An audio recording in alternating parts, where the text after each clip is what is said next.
За өнөөдөр 105 дахь топикийг багш нь өгчөөд ирсэн. Тэгээд ангийнхаа хүүхдүүдтэй топикт бэлтжижсэн хүүхдүүдтэйгээ хамтдаа шалгалт өгчөөд ирсэн. За тэгээд та нартай өнөөдрийн 51 болон 52 дугаар дасгалт ажил ямар зүйл ирсэн талаар ярилцах гээд бэлдсэн байгаа. За хамгийн ихнийх нь харсан чинь 상담을 받고 싶어요. 교수님 안녕하십니까? 경영학과 1학년 쿠이입니다.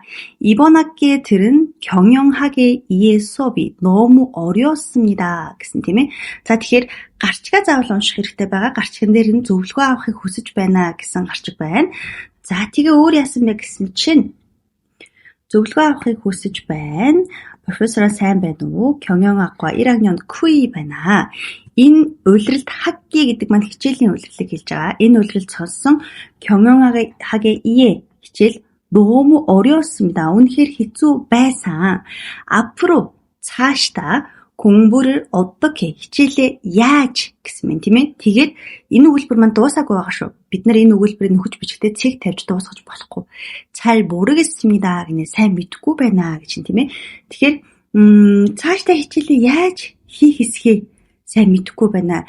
Яаж хийвэл зүгээр эсхийг, яаж хийвэл сайн эсхийг сайн мэдгүй байна гэж хэлэх нь шүү тийм ээ. Тэгэхээр 어떻게 하면 좋을지를 잘 모르겠습니다. 어떻게 해야 할지를 잘 모르겠습니다. ингэж бичих юм бол 5 онооны хариулт болох нь байна. Яаж хийх эсгээ сайн мэдэхгүй байна. Яавал дээр эсхийг мэдэхгүй байна гэсэн утгаар. За тэгээ үргэлжлүүлээд 교수님께 상담을 받으면 저에게 큰 도움이 гэж хэлсэн юм тийм ээ. Тэгэхээр профессор танаас зөвлөгөө авах юм бол надад их том тус болох юм шиг санагдаж байна. Боломжтой бол зөвлөгөө өгч болох цагаа надад хэлээд өгөөч гэсэн ийм имэйл байсан. Тэгэхээр 도움 이 гэж байгаа юм чинь 되다 бичих хэрэгтэй. Тус болох гэсэн утгаар.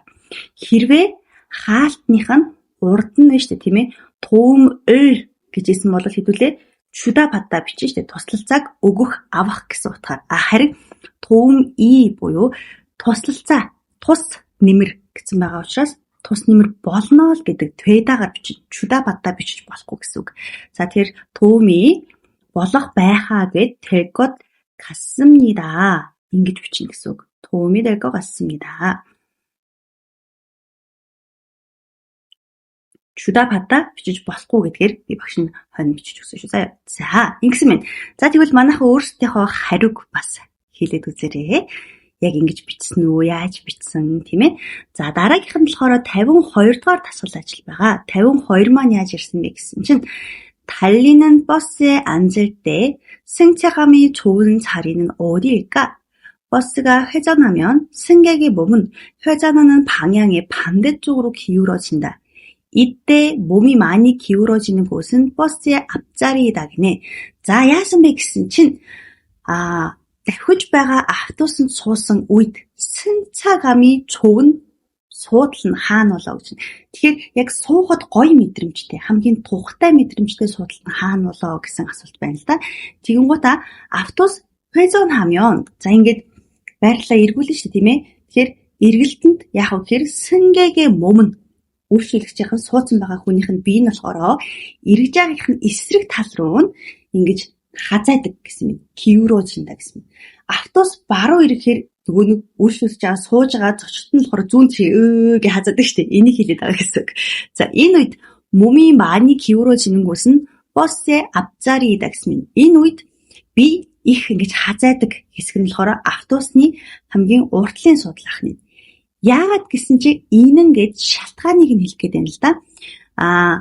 버스는 뒷바퀴를 중심으로 гэж хэлсэн байна. Тэгэхээр автобус шүү тийм ээ. хойдлынхоо дугуйг голчлон, хойдлогоо дугуйнд төвлөрч яадаг учраас юм. Эргэлтээ хийдэг учраас юм буюу 회전하다가 хэдүүлээ энэ дэр оруулах нь шүү дээ. Тэгэхээр 회전하다 оруулаад тийм учраас юм гэд яагаад хамгийн урт судал дээр байгаа нь хамгийн их биений гэж хазааж мэдрэгдэх талаар тайлбарлаж байгаа учраас 기때문이다 гэд бичгийн хэлбэрээр дуусгана гэсэн үг. 이는 버스는 뒷바퀴를 중심으로 회전하기 때문이다. ингэж хэлнэ. 자, үргэлжлүүлээд 또한 울퉁불퉁한 도로에는 바퀴 위쪽에 앉으면 지면의 진동을 크게 느낄 수 있다기는. 자, 울퉁불퉁한 도로 гэжинтэй. 도로 гэдэг нь машин замыг хэлж байгаа. Тэр 울퉁불퉁한 гэдэг нь овон довонтой. Машин зам дээр яг багги дугуйных нь видеогийн анж би яг дээр хэсэгт нь суух юм бол чимээний чиндүүн энэ газрынх нь чичиргийг нь их мэдэрдэг. Тиймээс боссээс 흔들림을 적게 тэгвэл автооснд тийм ээ энэ чичирхэг бага мэдрэхийн тулд уртлын дугуй болон хойдлын дугуйны дунд хэсэгт суугаад болно шүү дээ. Ингээд үлтүн гэдэг ийм тийм ээ овон довонтой зам дээр явхад бас бидний бие ингэж чичирдэг учраас. Тэгэхээр энэ дээр яаж бичих вэ гэхээр илүү бага мэдрийг гэвэл мэдрэх гэдэг үлэг нь нэггийда. Тэгэхээр энэ дээр ямар дүрм оруулах вэ гэхэд нэггийрёмён тгийг гэвэл ингээд гэвэл гээд нэггийрёмён гэж бичих юм бол 5 оноо байна. Яг үнэндээ бол өнөөдрийн топик маань бичиг бол хамгийн амархан даварч ирсэн. Сонсгол өмнө нь болохоор 1-ээс 20 хүртлээр маш тайван сонсогддог байсан шүү дээ.